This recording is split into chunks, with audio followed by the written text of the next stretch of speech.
Hi, my name is Todd Wente. I'm an adjunct instructor in the business department. I typically teach the Business 101 class in the evening school and also work with our evening school DECA students under the direction of Brother Andrus. Sister Robbins has asked me to talk a little bit about some of the iterative learning that I do in my classroom. Iterative learning is probably, some of you may not have heard that phrase before. Really, it's a process that many of us are familiar with, whether we call it scaffolded learning in another environment, or we call it trial and error or baby steps in a more normal or a real life, everyday life kind of a context. It's the same idea, the idea that you learn something by trying it multiple times and that it requires multiple different iterations in order to get things right.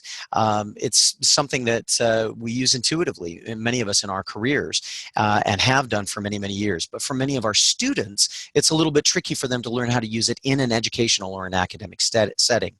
It follows this kind of a process. We make some plans, we execute those plans, and then we check to see how well they came back. We bring it back and we try it again. Now, most of us have seen this over and over again. We do this in our relationships, we do this with our lives, we do this with our careers, we do this in all kinds of ways. But our students, again, they struggle sometimes figuring out how to put this into place in an academic environment, especially when we're dealing with larger projects that are a little bit fuzzy, and sometimes we want them to take more initiative. It can be a little bit scary to do the first time. So one of the things that I've done is I've said, okay, we've got multiple projects that we're going to do throughout our semester together. The first time that there's a project, I give very specific instructions. We try and give as much structure as we possibly can with it. And then after we execute the activity, we have a very comprehensive debrief where we sit down and we say, what did you learn? What kinds of things worked well? What did you wish you'd done a little bit differently? What advice could I have given you differently? What instructions could I have done a little bit differently? As we move along through the semester, we get to about pretty close to the midpoint, and we have another project. And this time we say, okay, you remember we did this last time? What things do you already remember? And most of them are like, well, you know, we start to understand a little bit more.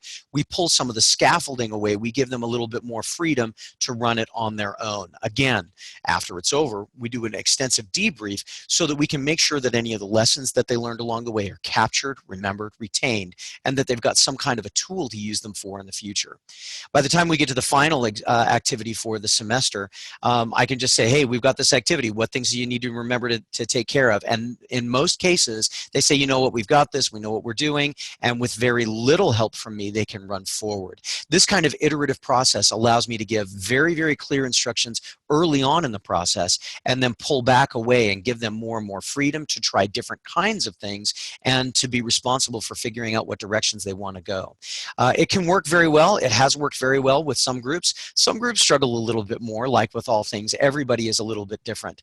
The big thing to remember, and that I've tried to remind myself about this, is that we're really talking about mastery. Not just mastery of the information, but also mastery of the process of being given an assignment, a topic, an idea of something to be responsible for, and then the individuals, the students themselves, becoming responsible for taking that project idea and running with it without being told every little step along the way or every little decision that needs to be made. I hope this has been useful. And again, thank you very much, Sister Robbins, for the opportunity to do this. Have a magnificent day.